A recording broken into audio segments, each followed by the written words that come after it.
All right, let's start. Do you have any questions?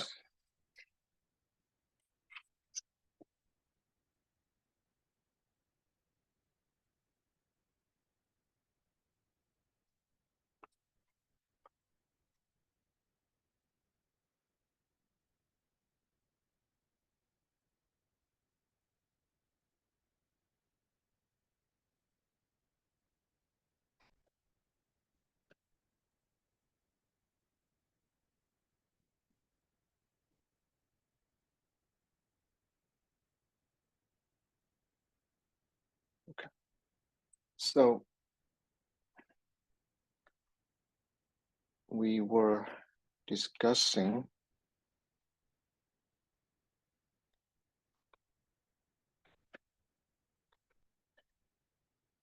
Sorry, give me a moment.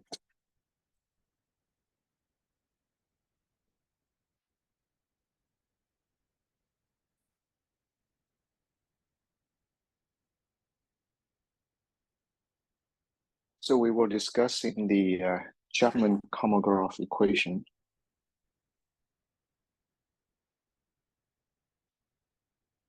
So this is 4.2.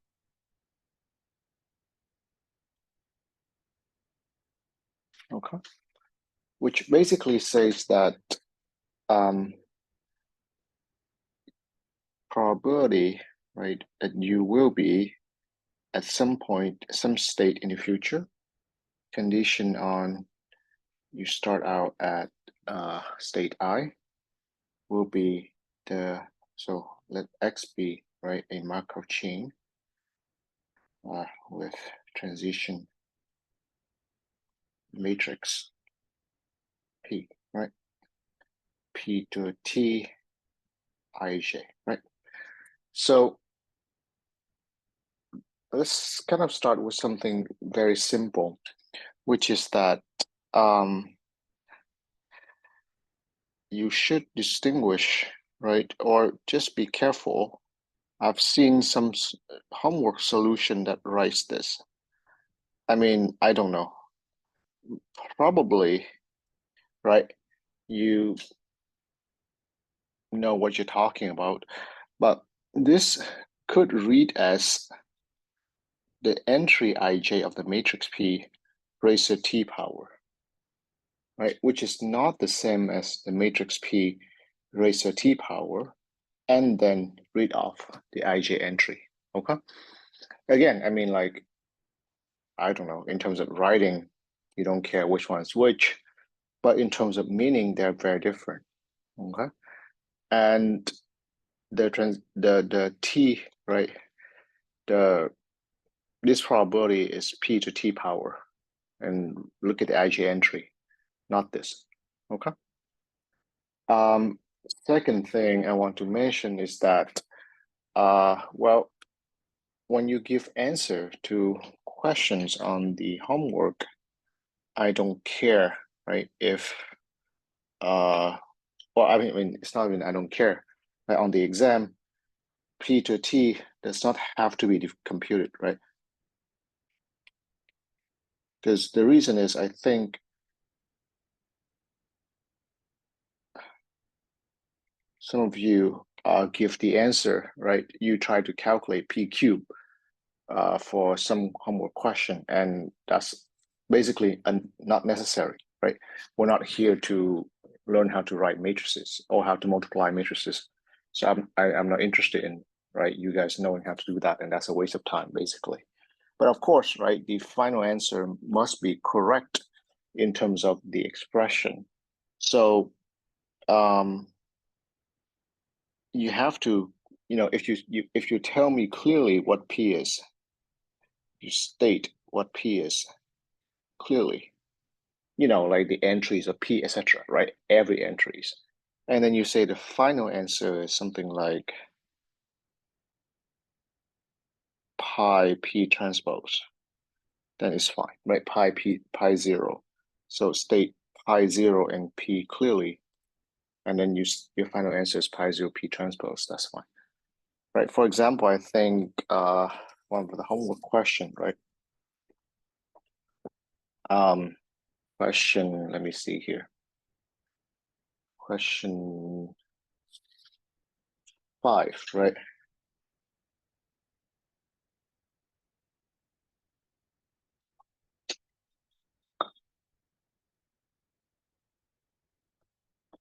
So question 5 gives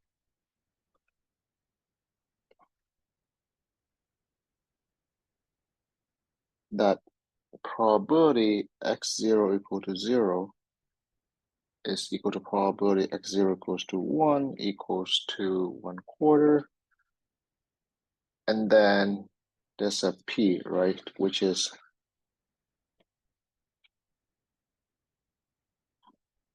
1/2, 1/3, 1/6, 0, 1/3, 2/3, 1/2, 0, 1/2, right?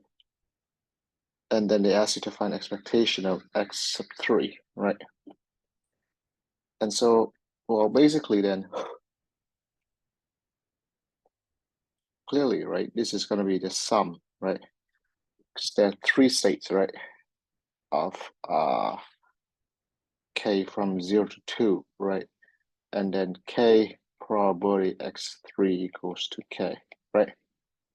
Which is a sum, right? This is, notice this is unconditional. So it will be, of course, right? K probability x3 equals to k, conditional x0 equals to, let's say, I, then sum over all I, right? And then, of course, this is p to the cube, right?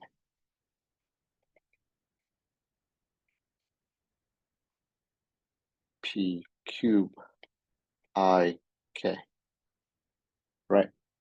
And sorry, I missed something, right?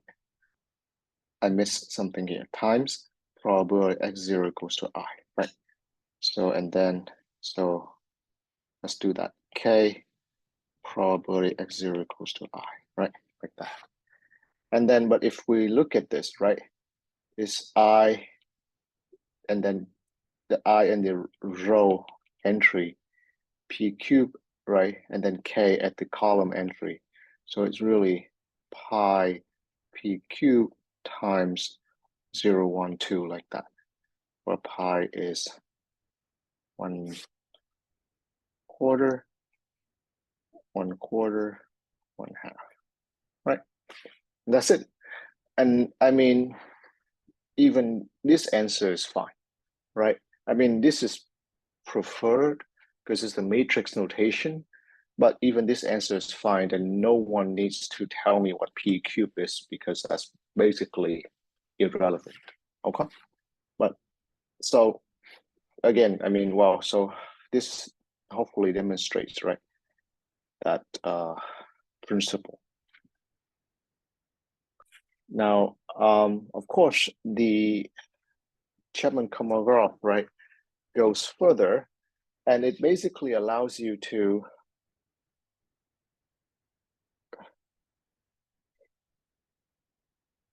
chain, right, probabilities. For example, you could do something like, let me see here, further conditioning, right? And this is why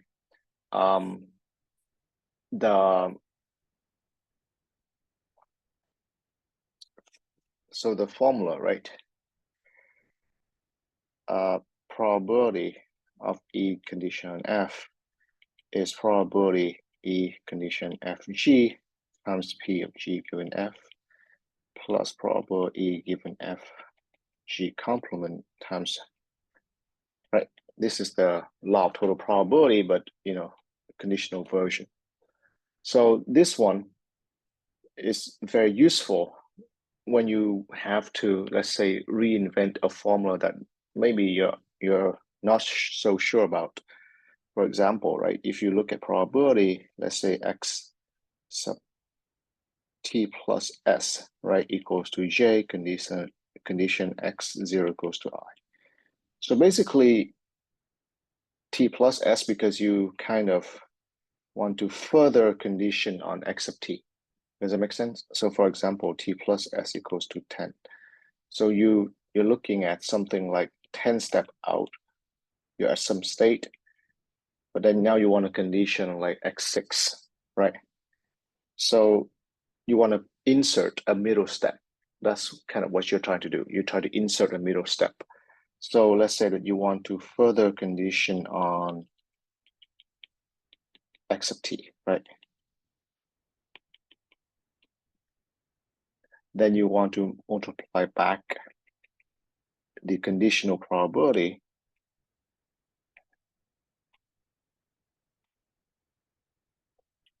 that xt equals to k, condition x0 equals to I, and you sum over all k.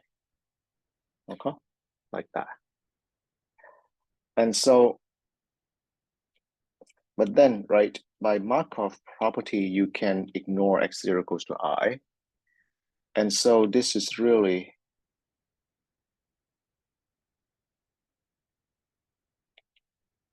right. And then by time homogeneity, right? This is just s step forward. This is s step forward.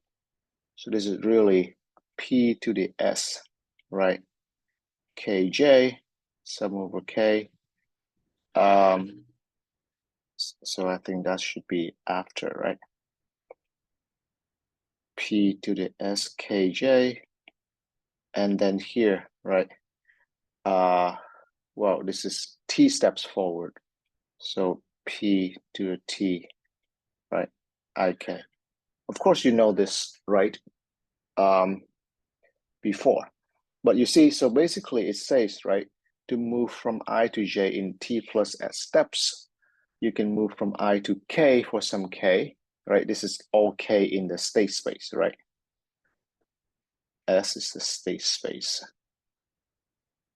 of the Markov chain. So to move from I to j in t plus s steps, you can move from I to k in t steps and then k to j in s steps. So this, right, allows you to break up, right, from I to j to you can break down that path into some middle path. Why? Because maybe you can do some analysis, right, at the middle path, at the middle point. Okay. So these things, right, again, it tells you that basically because of Markov property, Markov movement, right, the movement of Markov process is like a point by point, right? From one point you move to the next, then move to the next. So you can kind of you can look at the middle point and try to condition it and see what happens. So an example of how you can use this, right, is, let's say, question number 13 is probably not assigned. This time, I mean, for homework 1, but it will be there for your homework 2, maybe. It says this: let P be the transition probability. Maybe let's say transition probability of a Markov chain. Suppose that P to the R has all positive entries for some R. So some integer R, positive integer. Show that P to the N has all positive entries for all N bigger than or equal to R.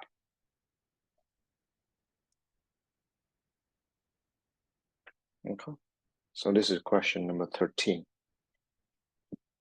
in chapter 4.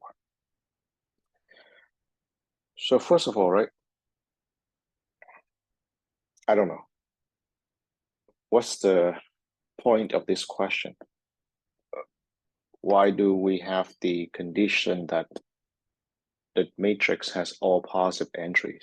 What does that mean?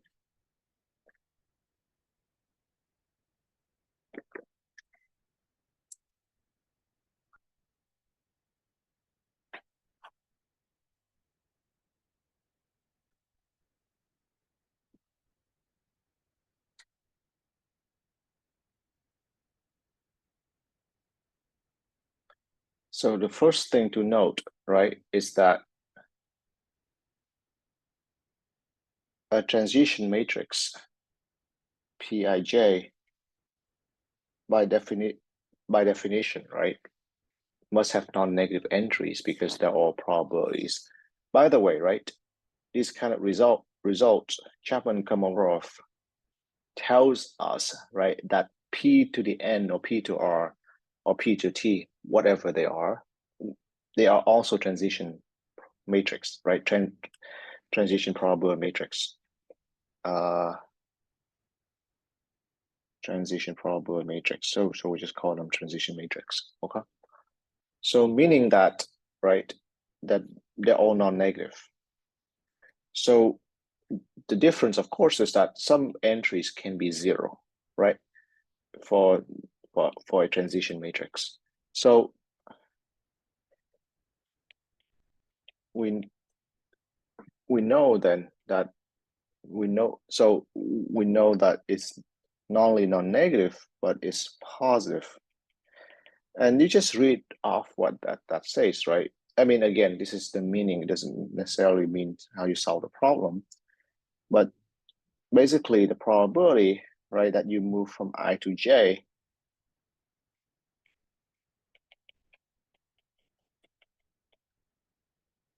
in our step is positive for any Ij, right? So this is a special Markov chain in some way that basically after R steps, it's possible for you to move from any state to any state. Okay. And again, you should realize that that's something special in the sense that not all right Markov chain do so. For example, if you have a Markov chain that's structured like this, right?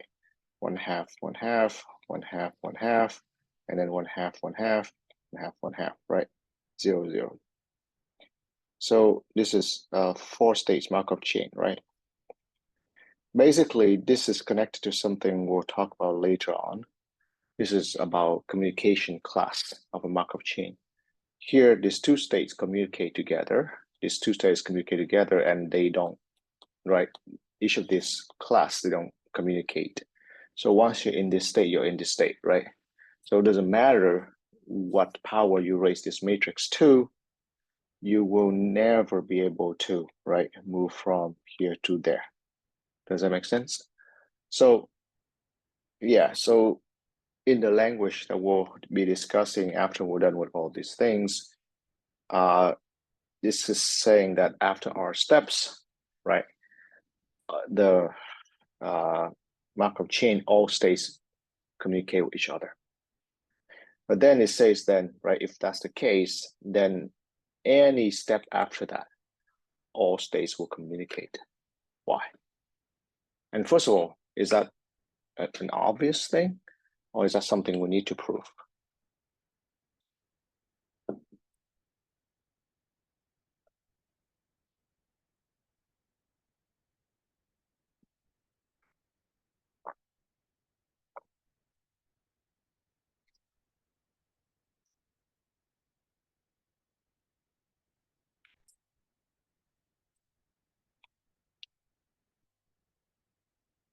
So this is, at least to me, is not that obvious in this way.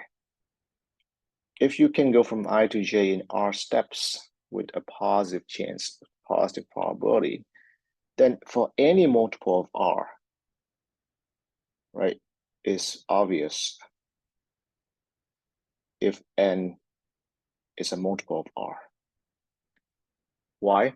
Because if you can go from I to J, right, in R steps, then if you repeat that process, right, then you can go from I to J.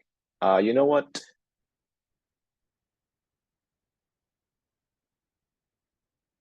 Well, it's not that, right? So basically, it's obvious if N is equal, it's a multiple of R, is because of this, right? P to the N will be P to the KR, right? Like that. Which means this is P to the R raised to K power, right? And so if this has all positive entries, then I don't care, right? If you raise it to any further power, right? It's gonna still stay positive, okay? So notice here, the flavor of this is quite strong on the linear algebra sense and not that strong, let's say, on the path analysis or communication analysis. Because what I was about to say is that if you can go from I to J in R steps, it's obvious that you can go from I to J in multiple R steps. But when I think of that, it's not that clear to me. The reason is because if you go to I to J in R steps, that doesn't mean you can cycle back, right? I mean, you have to take some steps from J to I back. So you know what I'm trying to say. So it's not like you go I from J to R steps and it's clear that you can go to I from I to J in multiple R steps. It's not that clear because I was thinking of a cycling, right? You just keep going, but you have to take some steps to go from J to I, and I don't know how many steps. It's not clear from the prompt. So the point is, right, that this is a linear algebra thing, right? It's clear that matrix power works this way. But when you look at the path, it's not clear how that works, okay? By the way, the point is, right, if n equals to k times r, that's clear. But this is true for any n. So why would that work?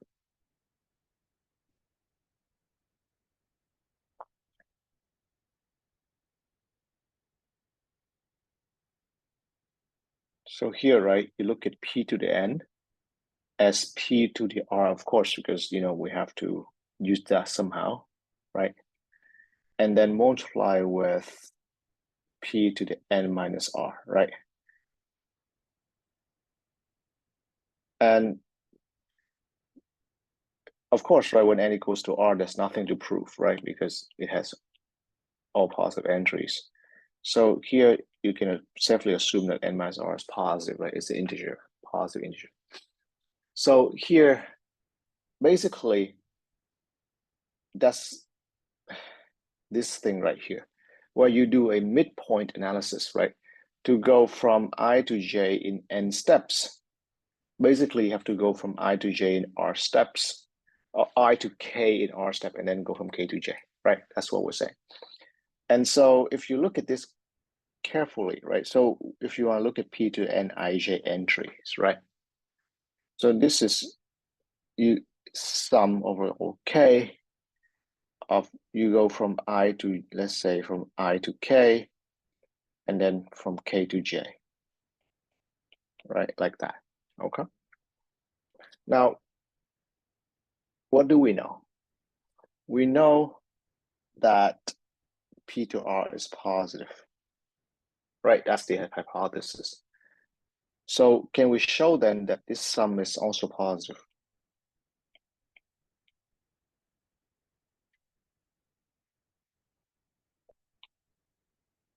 If this, all of these entries, right? This is, all of these are positive. This is positive for all k, right? In this particular sum, this is positive for all k. Does it mean that this sum is positive?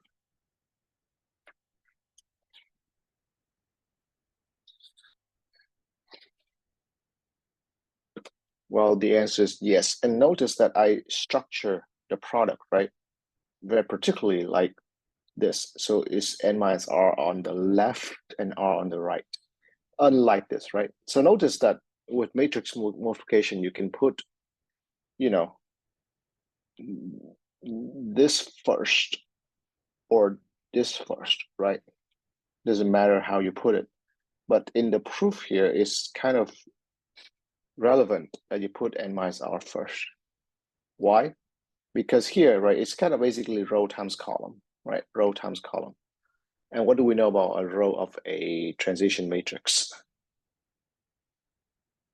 We know that the row of the transition matrix, the sum of it is 1, right? And now it's kind of obvious, right? That if you have a bunch of numbers, so also, of course, now non-negative, right? So you have a bunch of non-negative numbers. It's not guaranteed that these guys are all positive, but all these is that are negative. They sum up to 1. That means some of them must be positive, right? Because otherwise, how can they sum up to 1? Right? There's no negative numbers in here. So, right, so some of them must be positive. So if it's a positive number, then you multiply with this positive number and it must be positive. The rest can be non-negative, right? I don't care. So, right, that's a proof. Basically, some of these numbers must be positive. Multiply with the positive number is positive. You understand? So again, right, this question has a meaning in terms of communication, right? And it has a deep meaning. But the proof, right, the technique of the proof is, let's say, a bit technical, right? It's kind of rely on conditioning, right?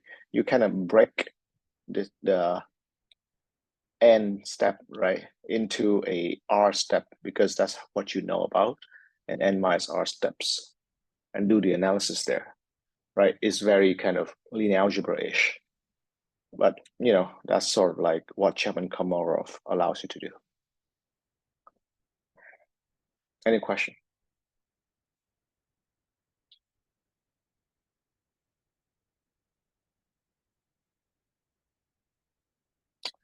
All right. So what's next? So the next thing, right, again, still on Chapman-Kolmogorov, is that, right, so notice that we're kind of going, how to say, right, more and more, right, sophisticated on the Chapman-Kolmogorov. And that's true with Markov chain. You might have, right, learned about Markov chain and seen Markov chain somewhere else, who knows? But you may or may not realize that Markov chain can go really deep in certain aspects. It just depends on the kind of questions you ask, right? So here we want to ask kind of really, let's say, complex questions. The next one, right, which we talked about last time, was just mentioned again, is something we call a path probability, right? What we mean is we want to condition on x0, but we want to state every single, let's say not every single, who knows? Let's say that, you know, you want to specify, right? Let's say x sub t, x sub s,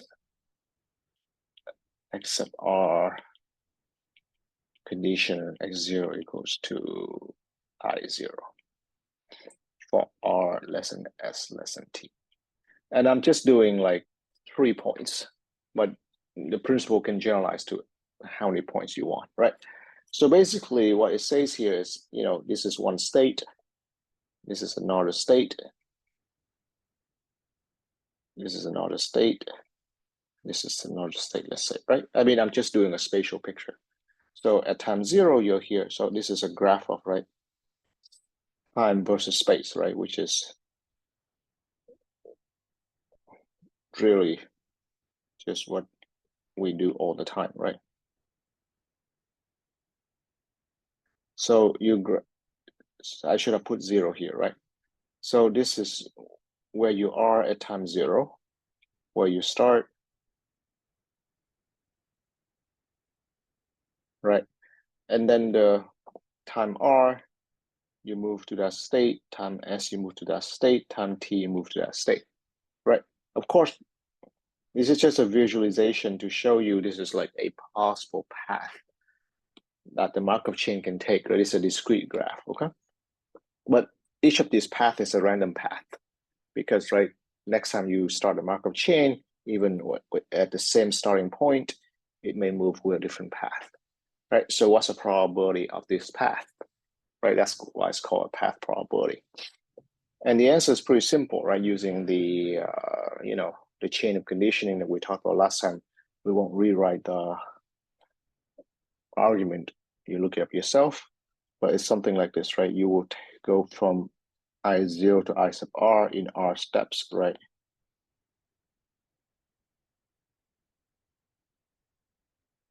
And then you go from I sub r to I sub s in s minus r step. And then you go from I sub r, I sub s to I sub t in t minus s steps, like that. Again, right, not surprising to anyone, but it's worth kind of thinking about why it's true. But that's Markov chain is very intuitive in that sense, right? It's just basically looking at the likelihood and the number of steps it take, and it just chain it together and you get it. Any question?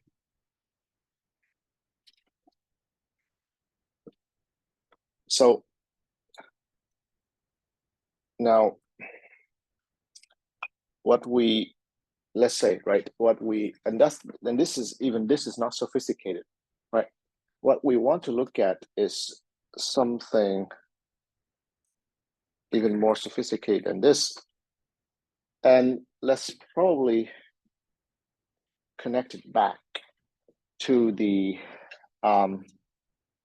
problem of finding a pattern, or finding a first time, okay, where we see a pattern.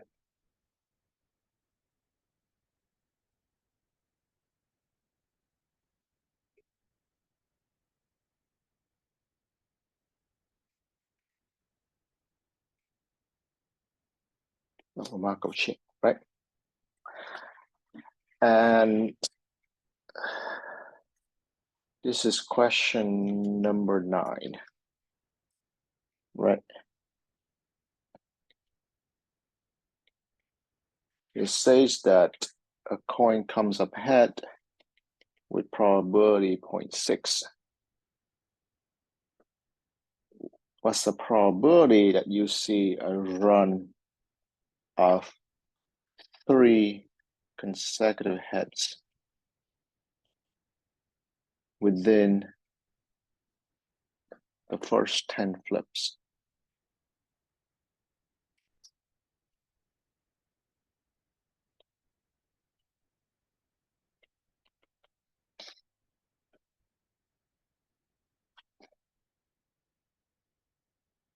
So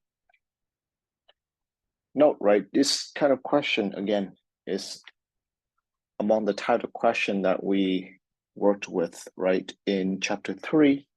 But there we look at the expected number of flips until you see, right, a run of 3 consecutive heads. Now we work with the distribution, right, of that random variable. Now, what do we do? What we should do, right, is first we should build a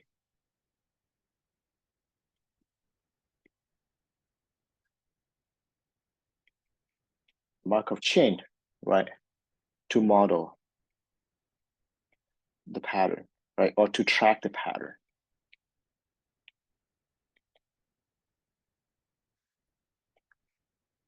And by the way, right, you will see that you will build a Markov chain to track the pattern of the states of, let's say, another Markov chain.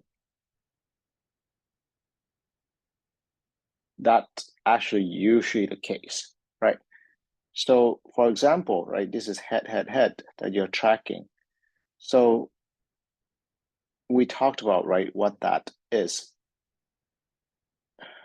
because the states that we're concerned with, right, are states 0, 1, 2, right? 3, I guess.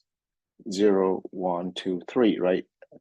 That's the Markov chain here we're tracking, where 0 means no pattern, right? 1 is where you have a head and basically something not head, right? Which is a tail and whatever here, right? And then 2 is basically head, head, and then tail. And then 3 is head, right? Okay. So by star here, I mean whichever, right? And so this is a Markov. So this is our Markov chain here. That basically it tries to, the states here corresponds to the most recent, right? This is the most recent 3 flips.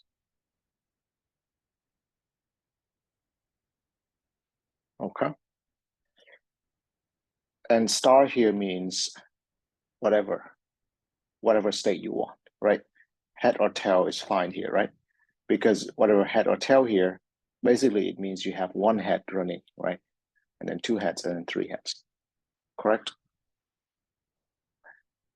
So we'll talk about what it means to be a state of another Markov chain here. So what is the original Markov chain that you're tracking?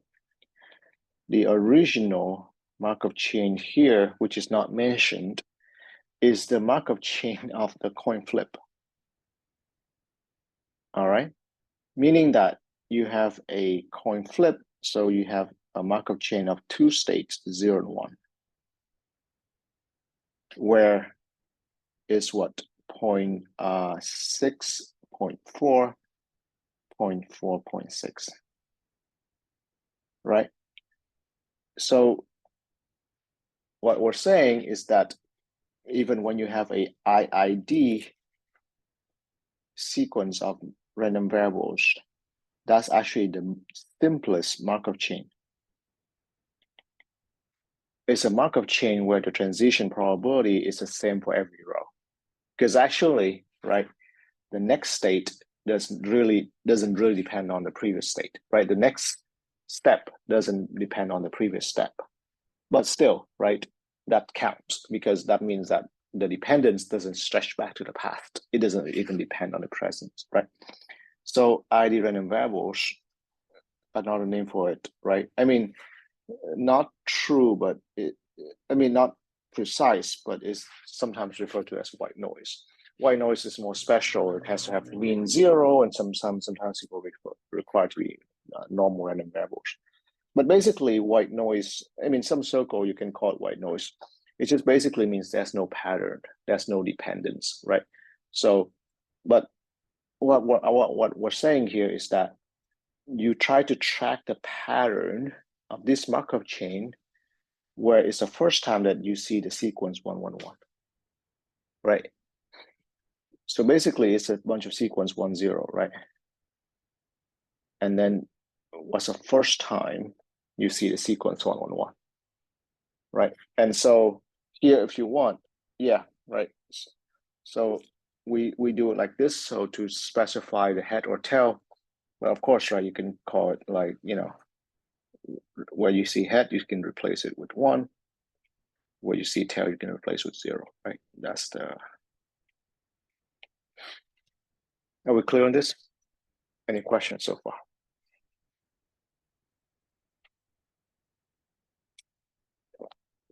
All right, so what is the Markov chain here? Well, so you list the states and then you have to list the matrix P, right? So usually in this kind of language, P is reserved for the original Markov chain. So we should call the new Markov chain, right? The one we built to track the pattern. We should call it Q, right? Just to distinguish from P. So Q equals to what? So I think we talked about this last time, right? So, well, if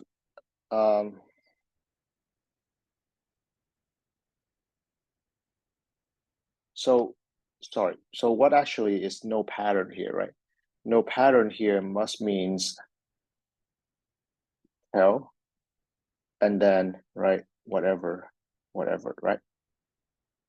And so basically, from a no pattern to a 1, right, requires you to get a head, and you can stay at no pattern like this, and then 0, 0, and then you can, right? I think we talked about this before. if you have one head, you can spoil with probably 0.4, or you can get to 0.6, and then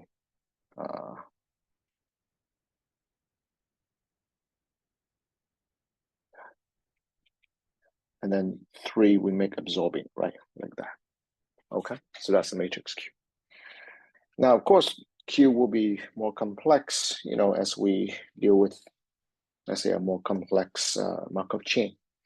But that's the first step. Okay. Any questions so far?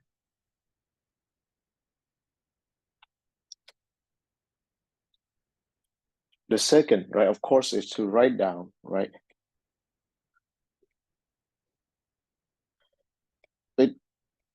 Here it could be path probability for the pattern.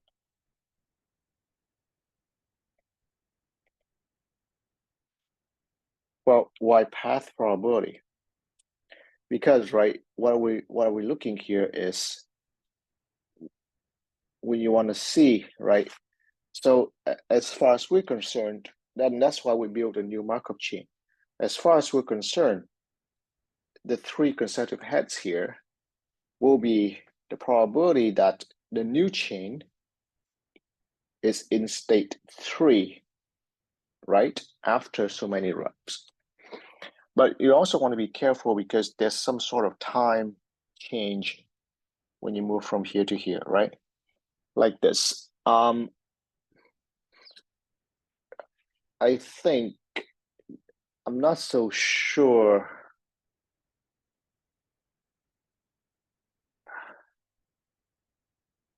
I think it's possible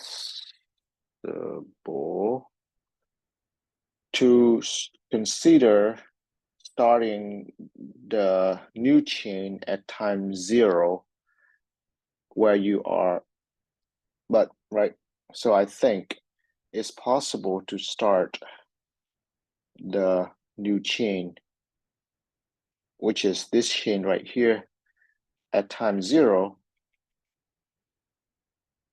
at state 0, meaning no pattern. Okay, but we'll explain. But I think it may be more intuitive to start the new chain. Sorry, let's say at time, how many steps does it take? Time 1, 2, and time 3. At time 3, with the distribution with an initial distribution.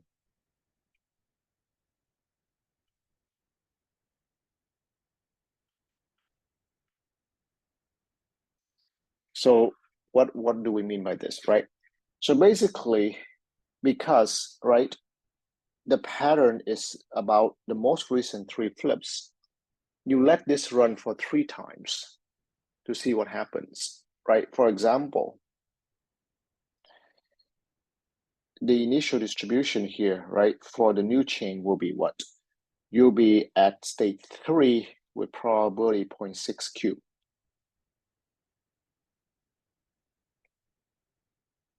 Right?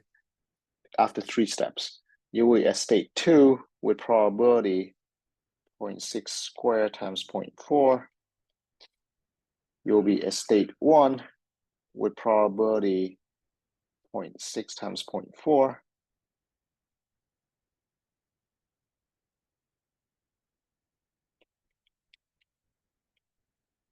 And then you'll be at state 0 with probability 0.4. Are we clear on this? So basically, right, after 3 steps, you will be at these 3 states with this kind of probability. And then if you want to look at the next 10 steps, so you call this pi 0 if you want. So then the next 10 steps, if you start with this, you will have 7 steps left to see if the chain is in state 3. Do we understand? Now, so in my opinion, this is clearer, or let's say this is at least, how to say this, it meshes well with how we look at the state of the most recent 3 flips, right, coming from the coin flip. If you start a new chain at time 0 at state 0, meaning you claim initially there's no pattern, that's true. But it's sort of like also a little bit weird because initially there's no flip to begin with, right? But the reason why these two are equivalent is because if you raise this to a cube power and you multiply it with, 1, 0, 0, 0 times q cubed, I claim that it will be equal to this. Because Q basically, kind of track that patterns like that. So I think, right, that this on 1000 times Q cubed will be this. Do we understand?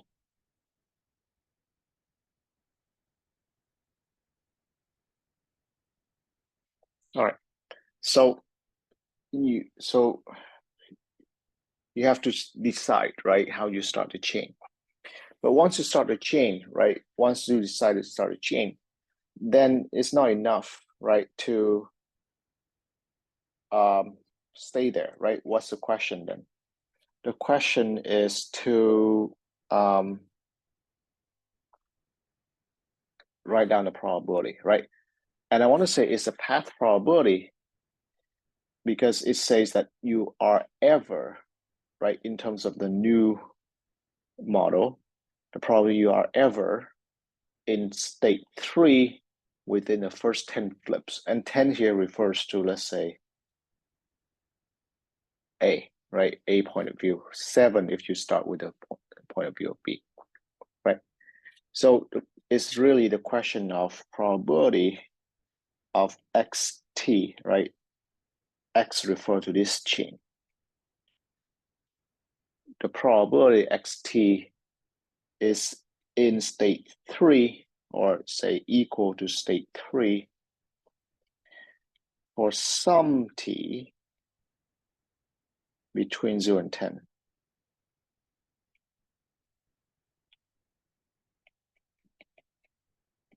Starting at 0. Are we clear on this? Any question?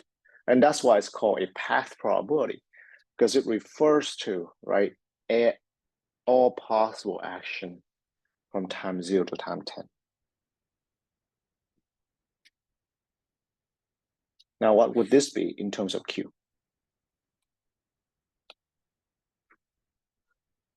So, right, I mean, take your pick. You can start with A or B, right? Let's say that we stick with A for now, because it preserves that time 10, right?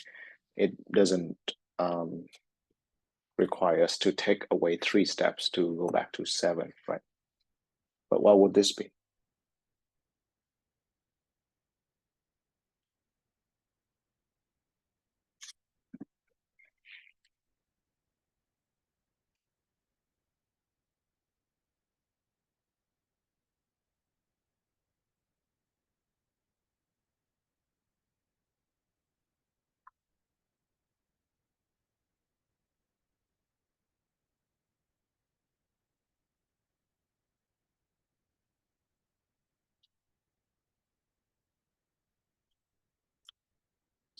So the answer is very simple. It's literally Q to the 10, 0, 3. Simple like that. And the question here maybe is that why, right? What is Q to the 10, 0, 3? Q to the N03, if you will, is probability that x10 equals to 3, condition x0 equal to 0, right? That's the definition of this. But why would it be that it's also this?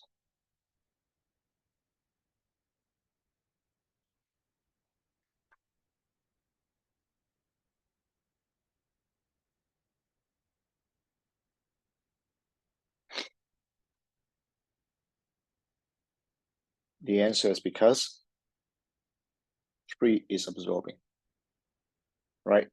That's the whole point of absorbing state. Once you're in 3, you will stay there. So for this particular calculation, the probability that you are at state 3 in 10 steps includes the probability at state 3 for some steps before time 10. We understand? Because, right, once you are at state 3 and some steps before 10, you will stay there. So that's why for an absorbing state, that's that. And that's why we put state 3, the pattern we're interested in, as an absorbing state. Any question?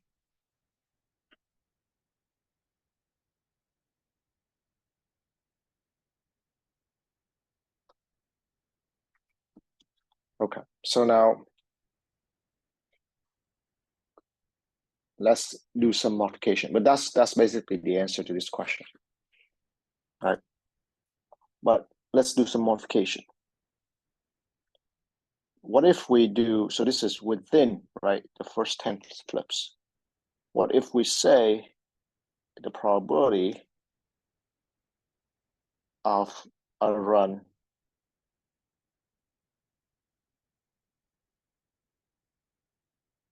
of 3 flips, 3 consecutive heads. So first seeing, right, at step 10, at the 10th flip.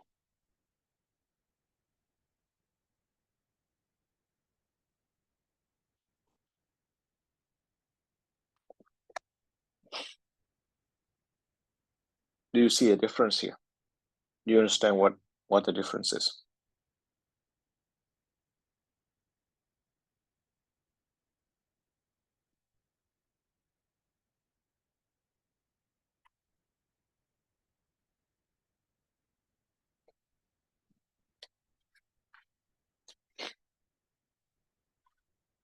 The difference, right, is that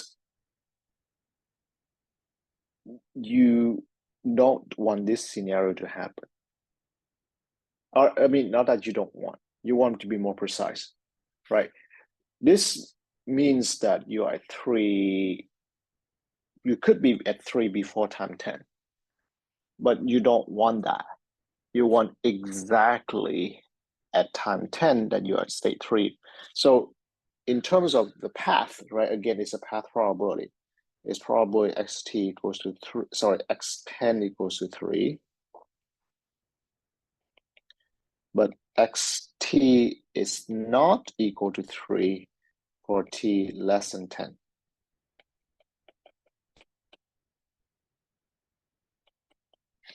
And that's exactly the statement.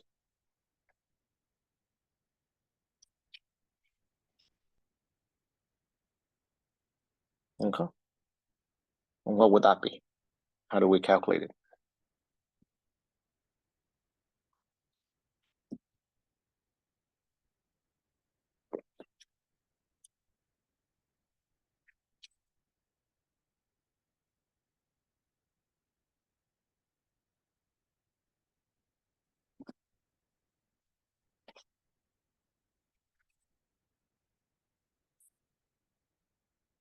Well, it's actually also pretty simple. So notice, right, by construction, because Q3 is absorbing, if you raise the matrix to a power, it automatically includes the possibility that you are at that state on or before the time. It is automatic. So if you want to exclude the possibility that you were there before, what can you do? Well, the only thing you can do is to subtract it out. There you go. Right? Why? Because this is the possibility that you move from state 0 to state 3 at time 9 or before. 10 or before, subtract 9 or before means you are there exactly at 10. That's it.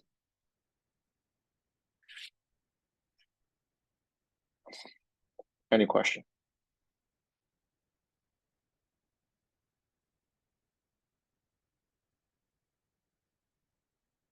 Okay. So now, this is along the line of pattern tracking, path probability. Let's talk about, right? So still along this kind of path probability Chapman-Kolmogorov equation, but this is a topic of finding, right, the path probability where the path avoids some states.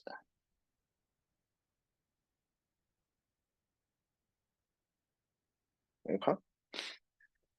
What's an example? This one right here is an example, but it's sort of special. So we'll look at, when you see the method, we'll go back and see and tell you why this is special. But right, something like this is sort of the statement we're saying, that you want to find the path, but the path may be specified that you cannot hit a certain state at some point. Sort of not super related, but here's an example. No, it's related, right? Let's say that you have some state space from 0 to 1, 2, etc. I don't know, maybe up to 10 or 100, who knows, just to give it some meaning. Then you could say something like this: what's the probability you start at 0 and you end up, let's say, at 4, meanwhile avoiding 6. Staying below 6 along the path. Does it make sense?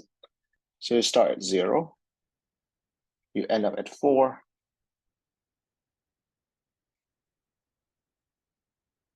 when you stay below 6 the whole path. Now, to be clear, right? If you have all the time in the world, you can list all the paths that move from 0 to 4, meanwhile stay below 6. 0, 1, 1, 1, 1, 1, 4, 0, 1, 2, 1, 2, 4, etc. Who knows? But clearly, right, that approach is not feasible. It's not even advisable. And that's why we want to look at this topic.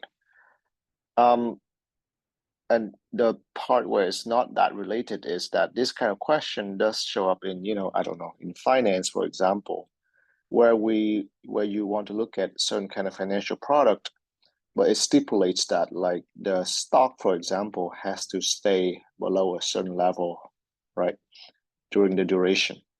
So sort of like it's called barrier option. But so basically, right, you want to find the probability that the stock moves from one point to one point, meanwhile staying, below a certain level during the path, right? So that's why it's called a path probability. But why is it also under the term, right, avoid? Because if you say less than or equal to 6, then what that means is, equivalent to saying you are not equal to, in this language, right, 7, 8, 9, 10, right? So below a certain threshold means you avoid, right, all the threshold above that. Avoid all states, right, above the threshold. So that's one example. The example that might be a little more relevant to you, quiz 3.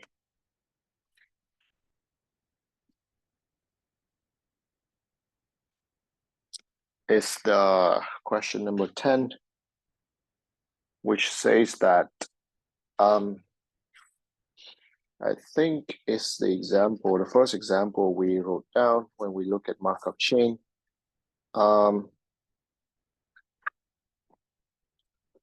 Where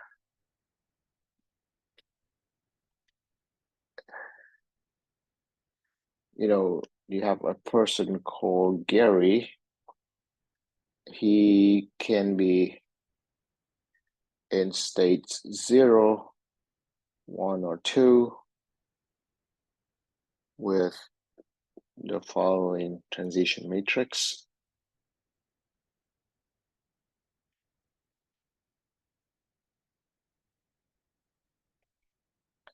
And this is cheerful, so-so, and glum, right? So that's Gary's mood. And it says that currently Gary is cheerful. So it's just telling you that right now, right, the Markov chain is in state 0. What is the probability that he is not in a glum mood on any of the following 3 days?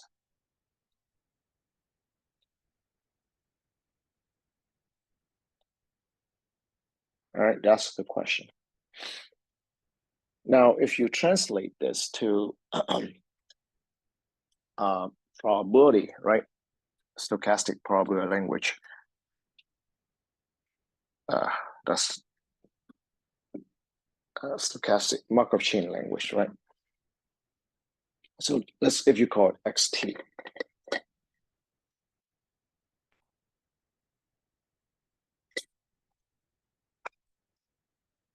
Then this is saying something like probability that xt is not equal to 2 for t between 0 and 3, condition x0 equal to 0. Right. And again, right, you see that's exactly avoiding, right, state 2. Here, by nature of the question, right, this is small, 3 days. It's conceivable that you just list things out, right? Because that means he has to stay within state 0, state 1 for 3 steps, right? That's 8 possibilities. 0, 0, 0, 1, 1, 1, whatever. But still, that's painful, okay? And then you have to kind of write down a specific answer. And if you do 10, then even there is not manageable, right? So what to do? The general principle here is to construct another Markov chain where you lump all the states you want to avoid into some state you call A.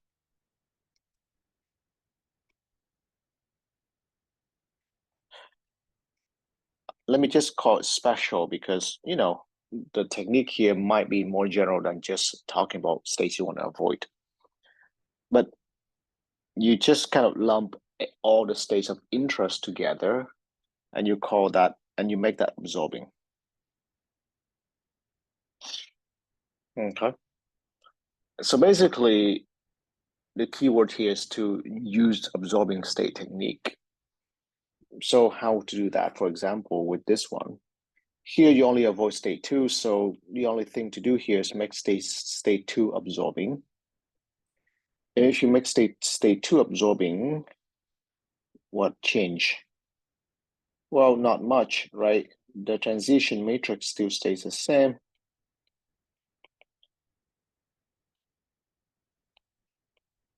But the last row will move to this, and we call it Y. I mean, so I should call this P, right? I should call it XT. The state, so this corresponds to XT, right? And then I will call this Q. This corresponds to something I call YT. Okay. Any questions so far?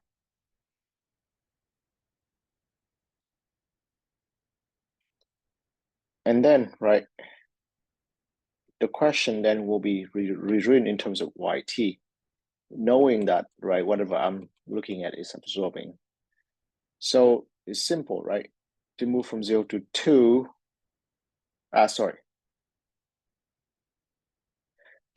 to move from 0, and then notice it doesn't tell you where you end up. But clearly, right, here, it will be equivalent at least to end up at state 1 and state 0, right? At time 3. So it's something like this. Y3 equals to 0.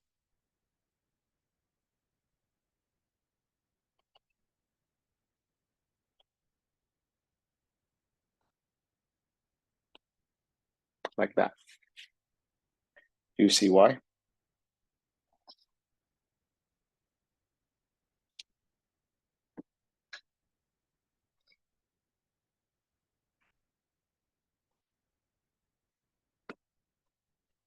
Well, the reason is because, right, 2 is absorbing. So if you move from state 0 to 0, that guarantees that in this matrix, in this Markov chain, you will never be at state 2 along the path. Because if you are at state 2, you will stay there. So by virtue of moving from state 0 to 0, you avoid state 2. We understand? So the answer here is Q cube 0, 0 plus Q cube 0, 1.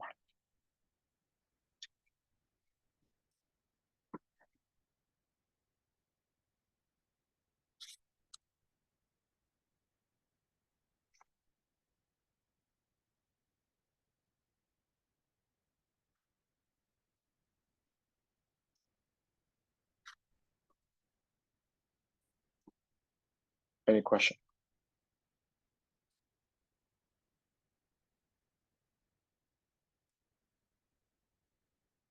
All right. But let's demonstrate this principle a bit further, right? Let's say, for example, let's make it into, let's say, 5 states, just to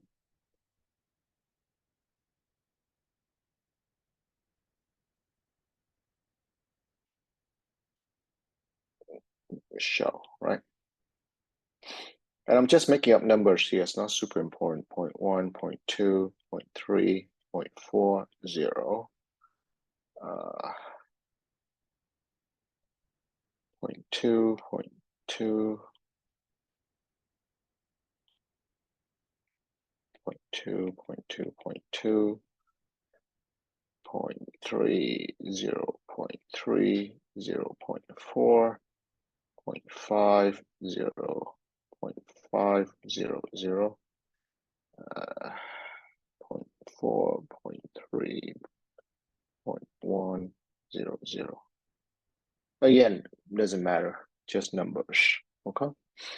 So this is a Markov chain of 5 states, right? And this corresponds to, let's say, xt.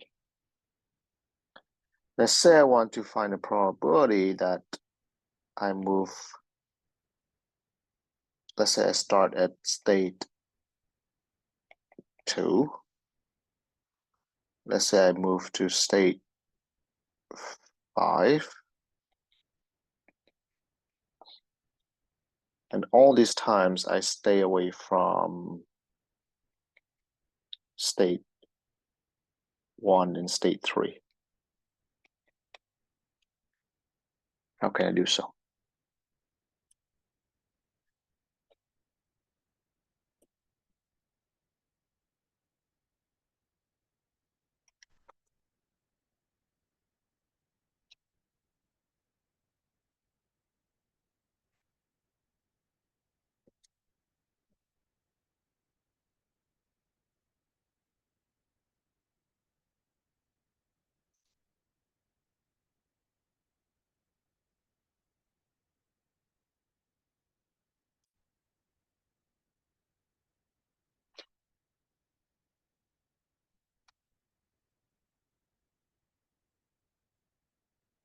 So the point, right, is to write a new Markov chain where, right, state 1 and state 3 are lumped together as an absorbing state. Or absorbing class, if you will, doesn't matter. So you have 0, right? You can just call the other one whatever they are. But then you have A.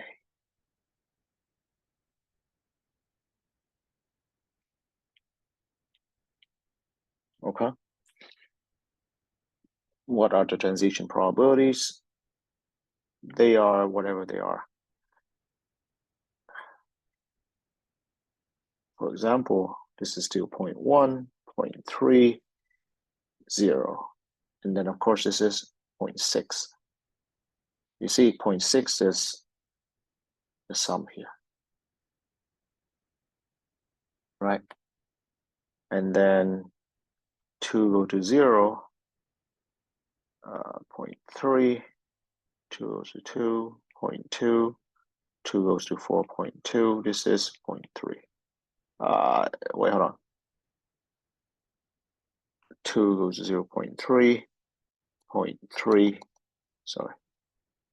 Hold on. 2 goes 2.3, yeah. 2 goes to 4, sorry, 0.4.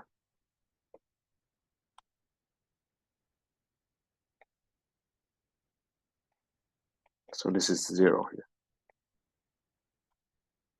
Right? I mean, from state 2, wait, did I do it right? Sorry, yeah.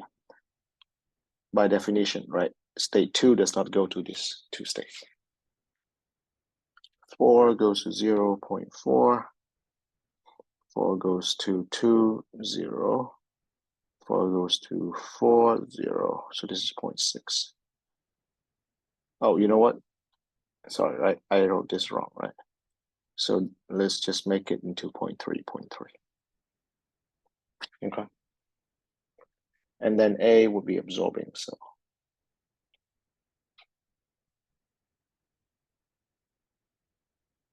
Okay. And again, right? If you want to write down, so this corresponds to YT, then that's probability of Y10 equals to 5.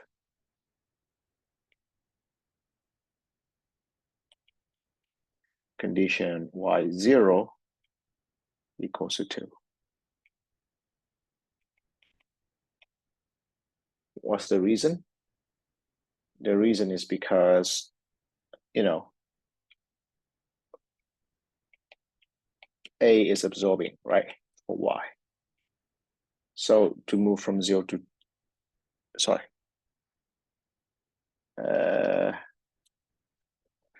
I'm talking nonsense, am I? 4, right? Okay. 4. Right. Because if you move from 2 to 4, right, in 10 steps, whatever, then by definition of absorbing state, you cannot be in the absorbing state in any steps in between, because if you were ever there, you will stay there. All right. And so, of course, this is just Q to the 10 to 4.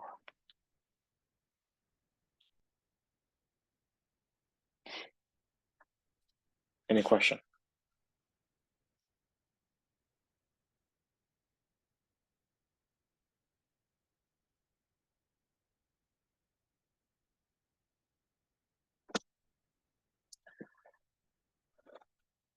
So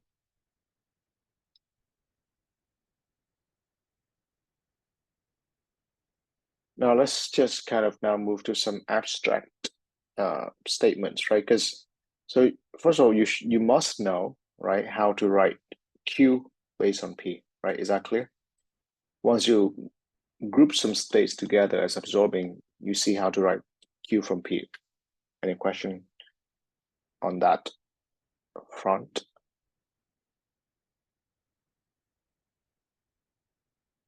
Now, let's talk about variations here, right?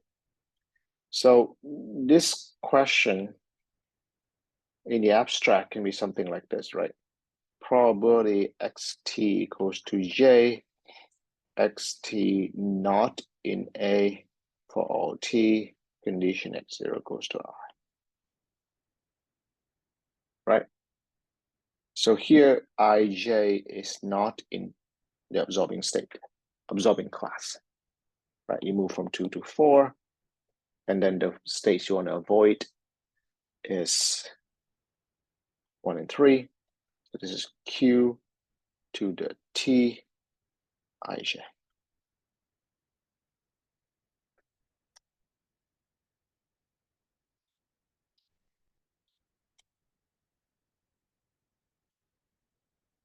You know what? Here, I don't want to use the same notation t, right? Because t has been used for the last statement. So let's say xs is not in the absorbing class for all s, let's say less than or equal to t.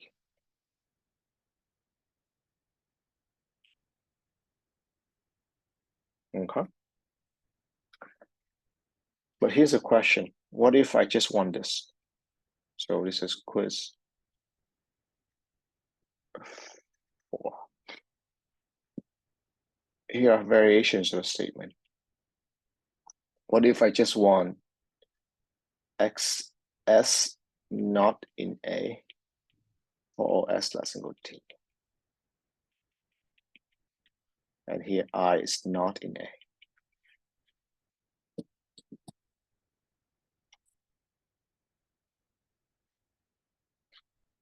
How will I do this?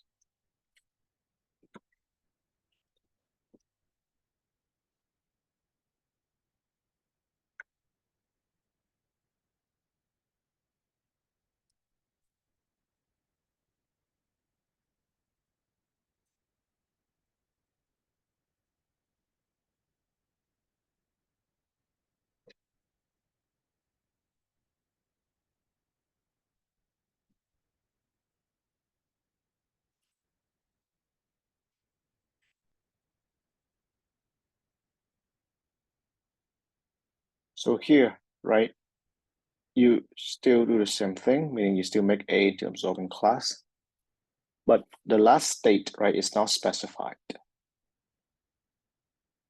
But, right, that's exactly like the glum mood here, right, question. You just say that you're not, the person is not in a glum mood. Doesn't say what mood he has to end up with on the last day, right? But that's fine because we just sum, right, over all possible mood. That's not glum. So here, the answer is the sum, right? Q to the T, I, J, let's say, and J not in the absorbing class. That's it. Any question?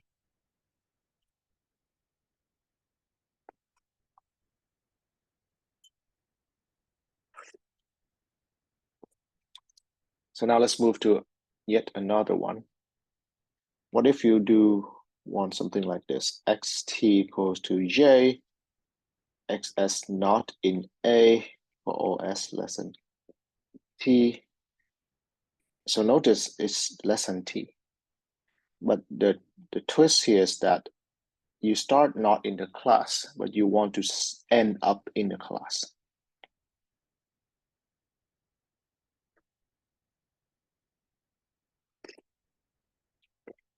Which, by the way, right, is what kind of question?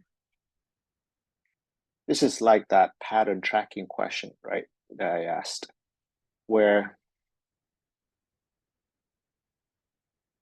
you say, right, you want to end up at state 3, but you do not want to be at state 3 any steps before that. But yeah, right, yeah. So how would you do that?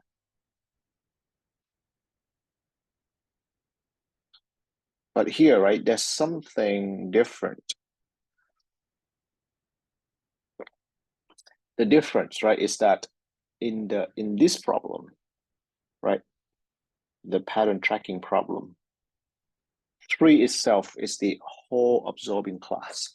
So you can do this trick where you say you are absorbed on or before time 10, subtracted absorbed on or before time 9, meaning that you will be absorbed at time 10 exactly. The difference here, right, and the tricky thing here is that the absorbing class can be larger than J. For example, right, let's look at this. In this one, right? Suppose that you want to ask probability x10 equals to 3. All right, x10 equals to 3. But you are not in 1 and 3 before, on or before.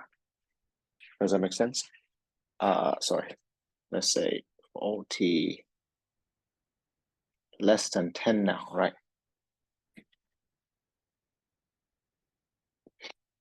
And why would this be slightly, let's say, tricky? Because right here, when you lump 1 and 3 together as absorbing, you can't distinguish when you get absorbed using the Q matrix that you get absorbed into state 1 or into state 3, right? You cannot distinguish that. It, by definition, is a black box. You understand?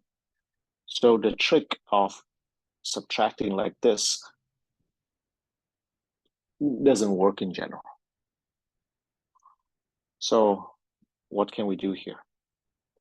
Let's say for this particular problem and for this kind of formulation in general.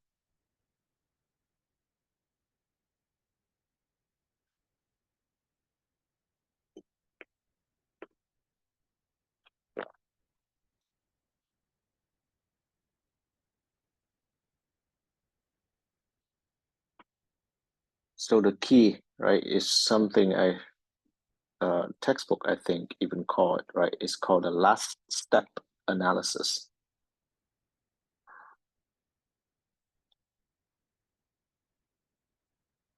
Meaning that, okay, you want to be into J, right? But you don't see J using the Q matrix. So fine. Then basically you just kind of look at step T minus 1 and see what happens. Well, step T minus 1, you don't want to be in A, right? Which is like this kind of thing. So basically, you move from I to any state K, not in A, in T minus 1 step, correct? And then from there, because that's part of the path, and then from there, you will move from K to J. Notice, this is P here. You will use the original entries to move from K to J. Because, right, Q matrix will not be able to see J. J is part of A. Do we understand? And that's why it's called a last step analysis, because it looked exactly what happens at the T minus 1 step.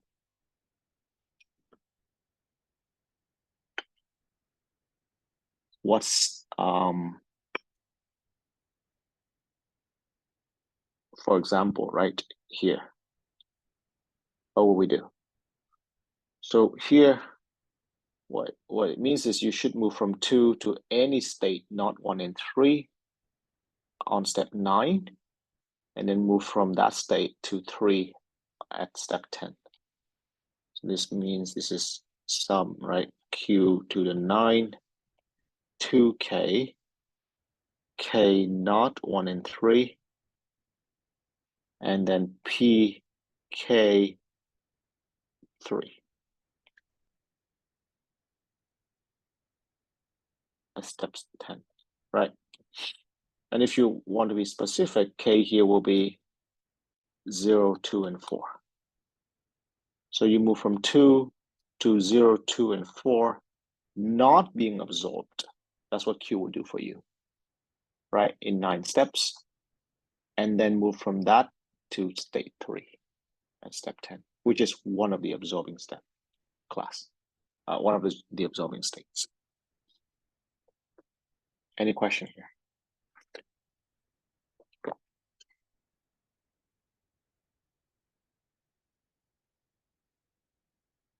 Okay.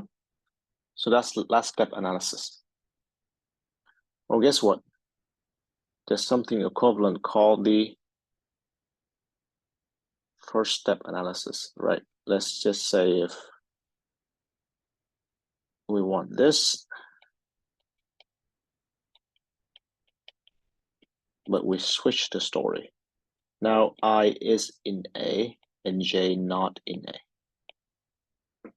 Okay, what can you do?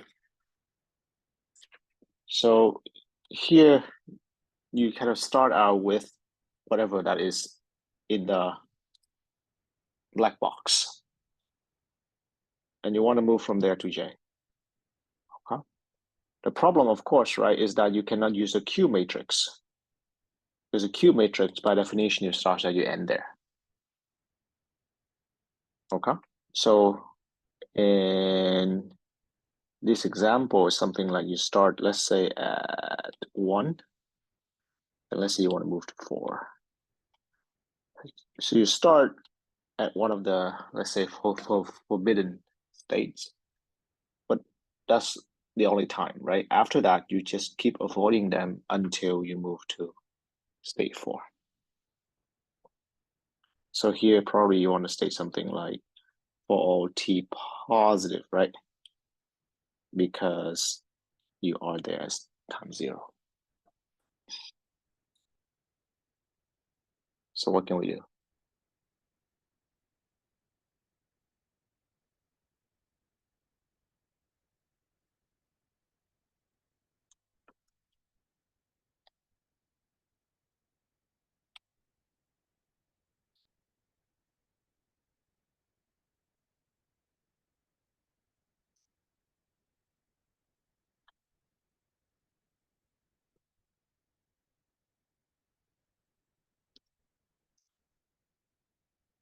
So you would do a first step analysis where, right, basically, well, state I is not seen by the Q matrix.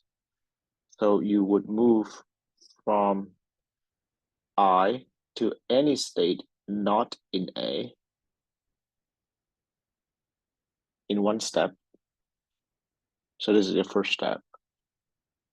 And then from there, you would move from K to J, in the T minus 1 steps. Meanwhile, avoiding, right, not being absorbed. So I guess here, the statement would really be for S positive rather than S less than T.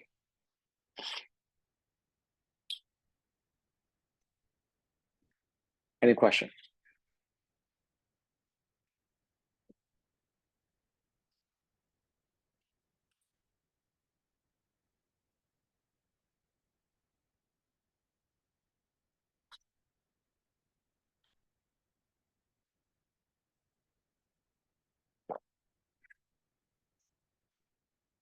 All right. So now let's have a more in-depth discussion on building a Markov chain.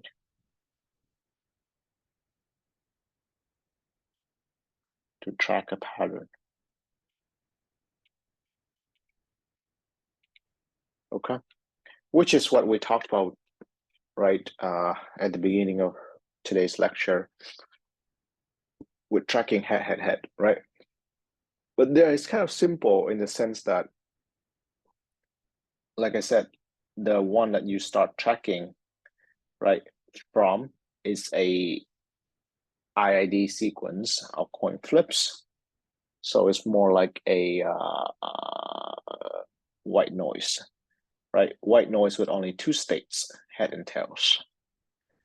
In general, like I said, you can track the pattern of a Markov chain. So that's why, and the pattern itself can be more complex, right? There it was just head, so 111 is easy. But if we want head, tail, head, tail, head, tail, right? The pattern can be more complex. So an example of that, right, is example 4.13 in the textbook, where, right, it says let xn, whatever xt, right, be a Markov chain with states 0, 1, 2, and 3, okay? And some transition matrix.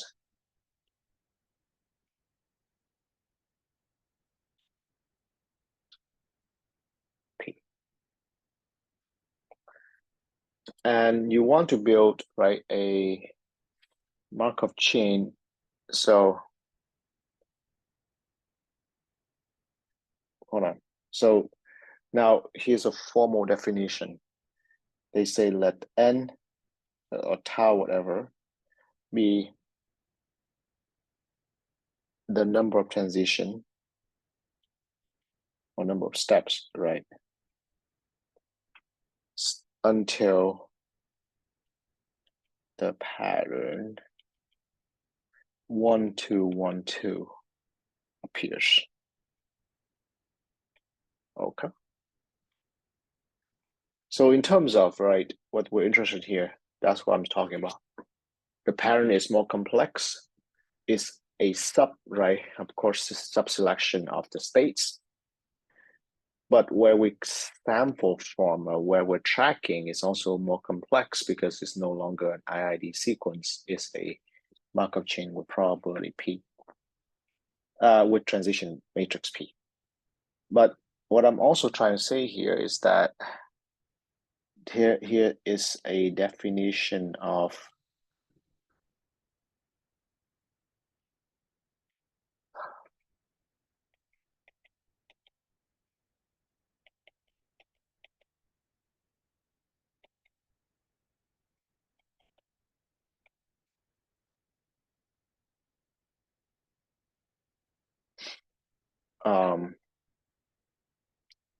right. So the word min here, if you ever do more stochastic process study, you'll see this language. Its nature is called a stopping time, but it's also a first hitting time, which is a random time, okay? But it's the first time that some event appears of a stochastic process.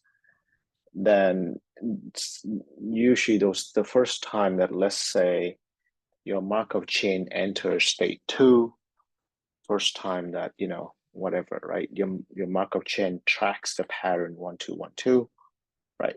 It's a special event. It's a special event. And the time, right, that happens is a random time, also has a special theory attached to it called a stopping time. We're not going to go much into it, but it's worth pointing out that that's what's going on. All right, so okay. Also, it's worth pointing out, right, that the way we read letters or the way we read English is from left to right, right? I mean, just as how we read. Sort of notice that, I think, right? I mean, 1, 2, 1, 2 can be a bit deceiving, but notice that it's sort of like, okay, I'll talk about it later. No, it's okay for now.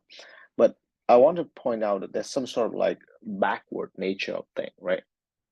If you look at this as the most recent time, then it starts 2 first and then 1, 2, 1, right? Which is kind of obvious because you want 1, 2, 1, 2, but you'll see when you look at these things, you will kind of work backward in time, and that's something might be a little bit awkward when you see it for the first time. Okay, so anyway, so the point, of course, right, is that you want to build a new Markov chain YT with a transition matrix Q, right, that can be used to track this pattern. Well, of course, right, the question is, what are the states of the YT? Where, right, 1, 2, 1, 2, when the pattern appears, will be the special state, right? That's also the absorbing class. Okay. And here, there's something tricky about that I want to mention. So, and that's the note, right, that I posted on the announcement earlier today. The point, right, is that potentially how many states do we need to track? Potentially, you need to keep track of 4 to the 4 states, right? Because each step has 4 possibilities. There are 4 steps, right? So 4 to a 4, let's say not states, but possibilities. Okay. Basically, you just track everything that happens within the last 4 steps and you build that into Y, but that's really unwise, right? Because 4 to a 4th is huge. So the point is you want to reduce this to a manageable numbers where basically whatever that is a progression, right?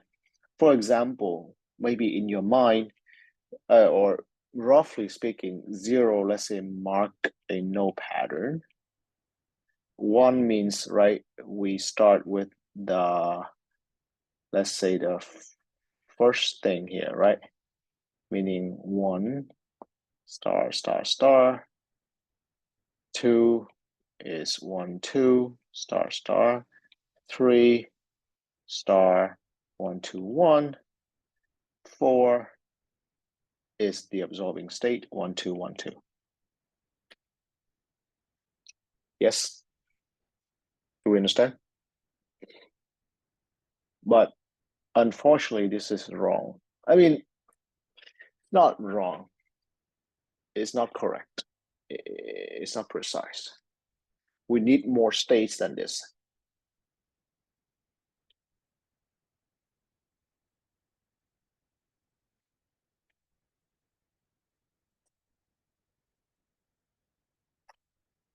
Do you see why?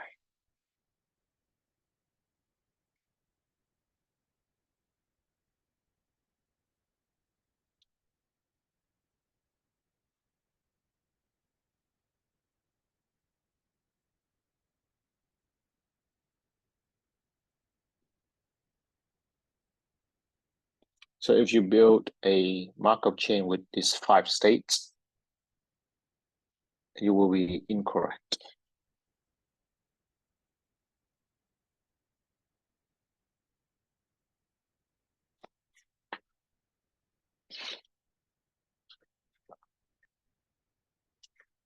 The problem, right? The main problem is that there is overlap or non-zero intersection between the states.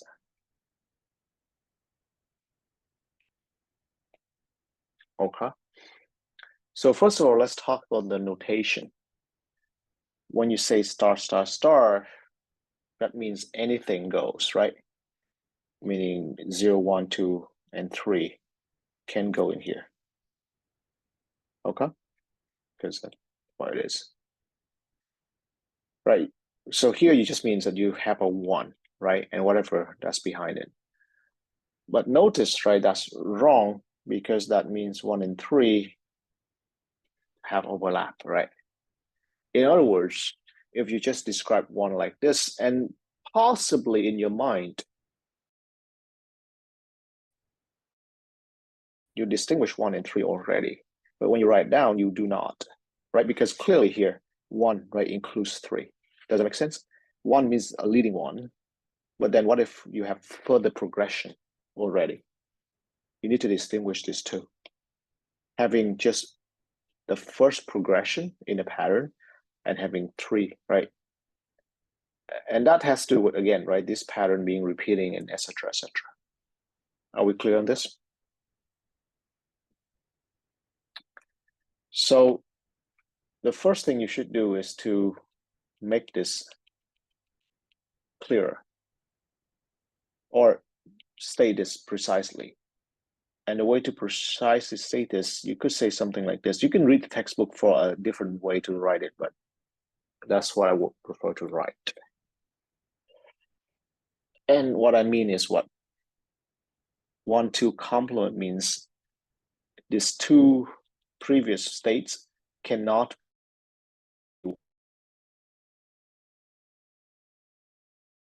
and 2. So as long as one of them is not 1, then I'm good, because that will not be the path, that will not be the progression that I'm looking for.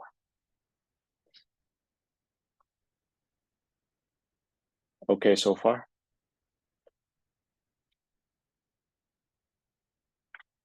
And in a similar way, right?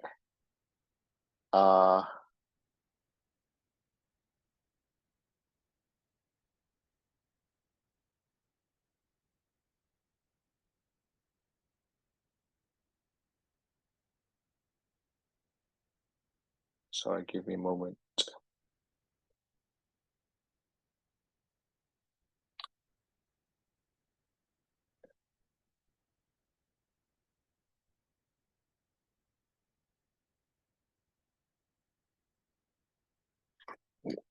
In a similar way, okay.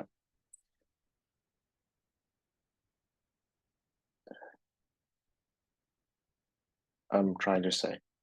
So basically, if you want to be careful, right, then basically this might also have overlap with this. So you want to say something like 1-2 complement, right? So this is showing that you're there and you're not at that progression, right? And then this is 1 complement. Okay.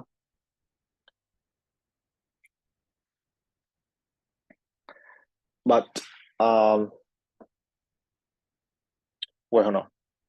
Sorry. No, I'm no, sorry. This is 1 and 2. So you're building, sorry. So this is exactly what I was a little bit confused about. Sorry about this. Basically, here there's no need because you're building the pattern backward, right? So this is 1 and 2, and you're waiting for something to come out next, right? To be 1-2, 1-2. So, well, you know what? Yeah, there's still a chance that you could have been there, right? So it's kind of clear you meant that, but anyway, so yeah, sorry. Let's put it there just to be clear.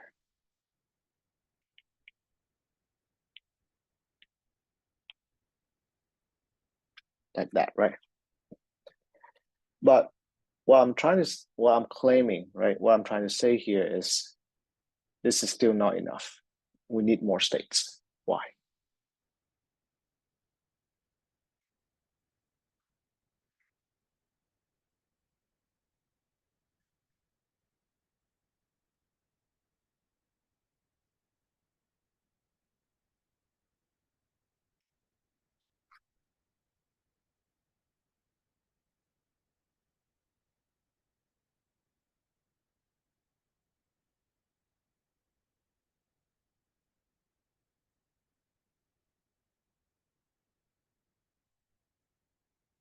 So the reason why, right, you need more states is because of the no pattern here. So the no pattern here, okay, is sort of like what we, how to say, intuitively means, right, that anything that's not, right, any of these. All right. However, the reason why we cannot keep this, right, as a single state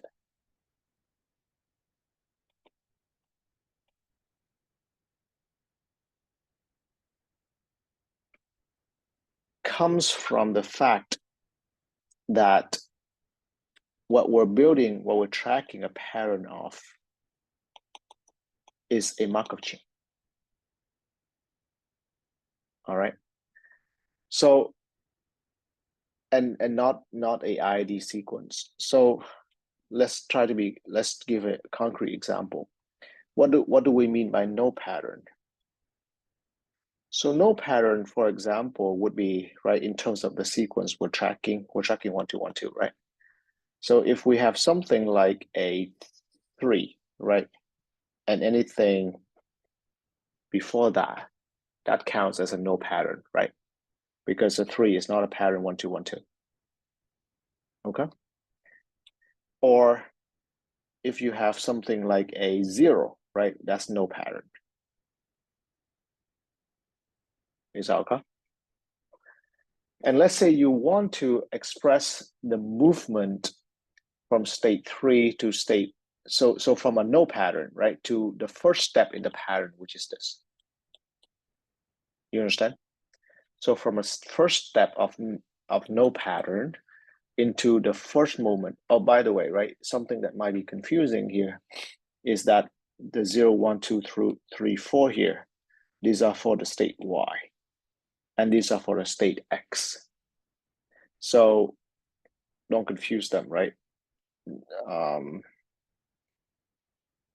Maybe to help you, let me do a 0 tilde.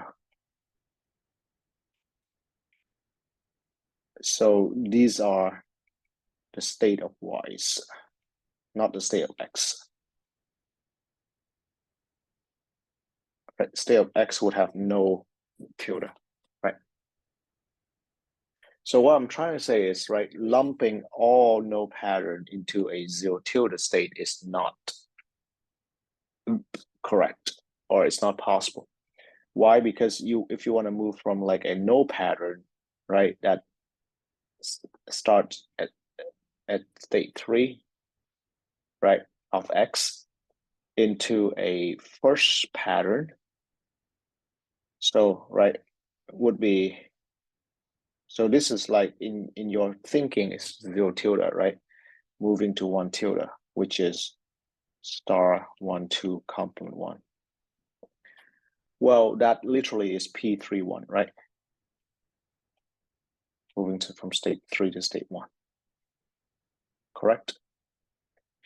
But if you move to from here 1, 2, complement 1, that's P01, right? And you say, so what? I can write Q0 tilde 1 tilde, right? Moving from no pattern to the first step in the pattern by adding these two.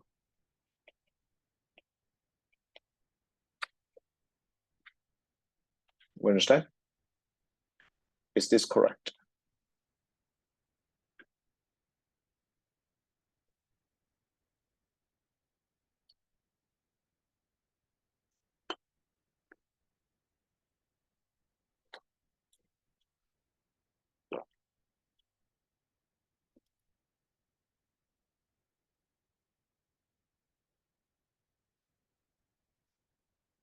The answer is no, it's not correct.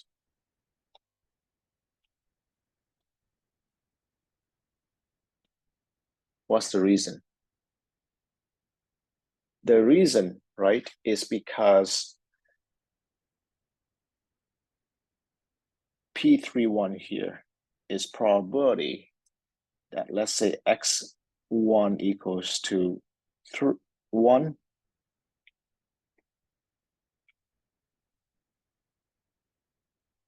condition on x0 equals to 3.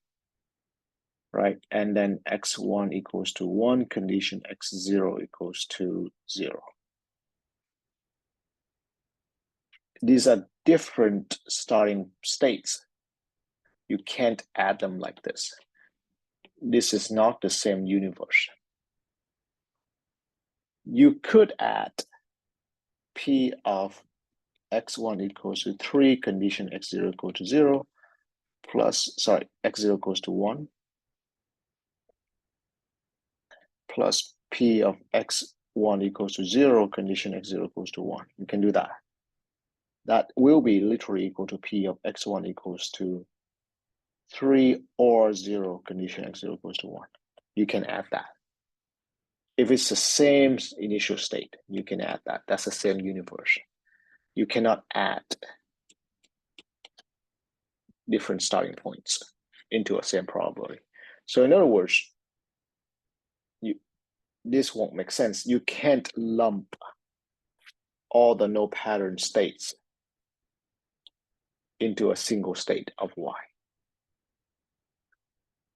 Do we understand? Now, why can you do this with the head-head-head pattern? Right? Why is it possible for you to, where was it? Here, right? Be careless and say no pattern, just that. Right? You lump all the no pattern into one single state. The reason, right? Well, several reasons here, right? Roughly speaking, it's just one state anyway. But another reason is because the original Markov chain that you work with is an IID sequence. Therefore, it doesn't matter where you start. They all end up with the same probability, so you can add. In the sense, it's not dependent on the previous step. Here, right, because you're tracking a Markov chain, the next step depends on the previous step in terms of probabilities. So therefore, right, you cannot lump all the patterns together, all the no pattern together into one single state, because you will not be able to write down the transition from 0 tilde to 1 tilde for the Markov chain Y. You understand?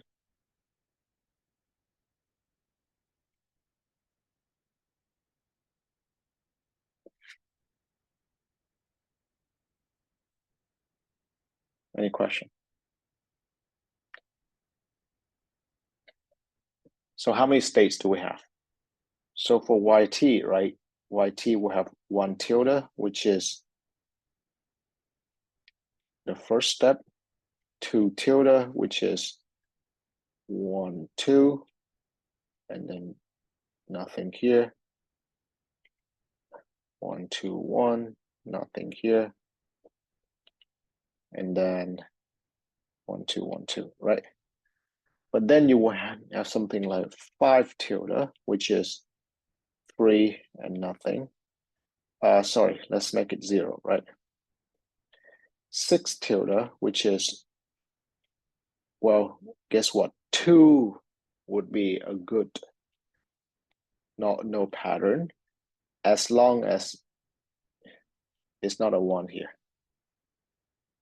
And then 7 tilde will be 3.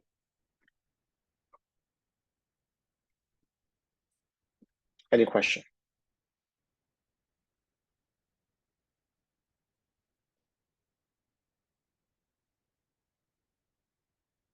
So we need 7 states, not 4 states or 5 states to track Y. And your textbook, right, in this example, just switch the 2. It doesn't matter how.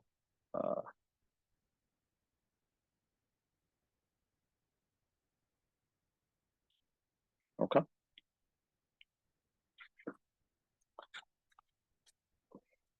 And then, so I think, right, in question number 11, they ask you to write down the transition matrix for Y like that, right? So write down Q.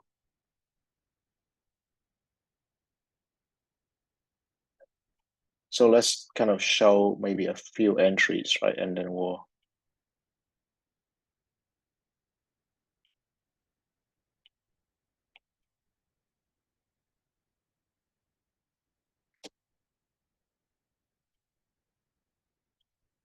okay, for example, what's 1 going to 1?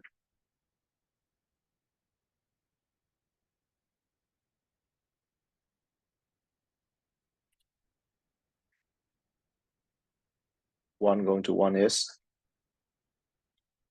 P11, right? As long as you stay at 1, you're fine. 1 goes to 2, P12. Can 1 go to 3? No. Can 1 go to 4? No. Can 1 go to 5? No, because right is a 1 complement. Can 1 go to 6? Yes, right. That's P10.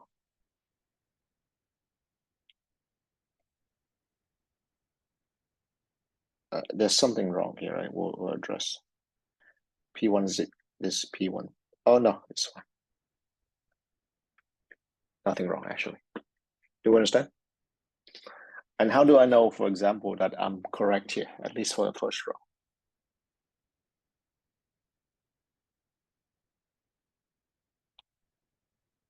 If it's a transition matrix, the sum of the entries must be 1 for the row.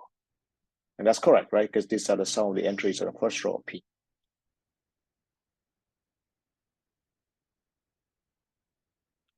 Now let's maybe write down the second row, right? And then you can write down the rest. What's P21? Can 2 goes to 1? You at 1, 2, right? You cannot really go back to 1, right? Because no, you can. No, you cannot. Because if you pick up a 1, you go move to 3, right? So you cannot go back to 1. Can you stay at 2? No, right? Because if you move from 2 to 2, you really will spoil the pattern, right? So you can move from 2 to 3 with probability P21. Can you move from 2 to 4? No. Can you move from 2 to 5? Yes, right? You can spoil the pattern by just stay at 2. Can you move from 2 to 6? Yes. Move to 7? Yes. And again, right, you see, this adds up to 1. Any question? I think time's up. So let's just mention, right, that 4 is absorbing. So that's 4, right? And you fill the rest.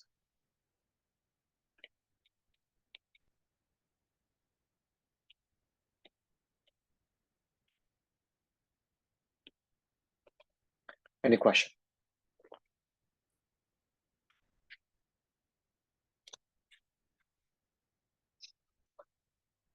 All right. So if not, this is a good place to stop here. I will see you on Friday.